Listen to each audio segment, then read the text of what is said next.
Hi, in this video, we'll start at step number 2. Number 2, in cell C13, we're going to use sum function to calculate the total income of Edmund and Lydia. Okay, switch to Excel file. You can, there's two ways. You can just enter equal sign, sum, open parentheses, and select C11 and C12 and close parentheses.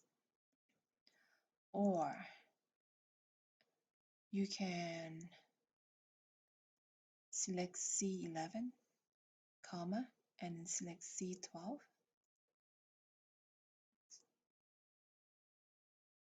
C11 and C12.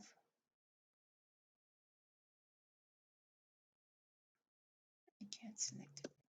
I'm just going to enter it manually. C12. Okay. You can use sum function and enter the first parameter, comma, the second parameter, or enter a sales range like this. So they both work. So do whatever you're most comfortable with. And then copy the formula and paste it in the range D to N13 without formatting. Select home, paste formula.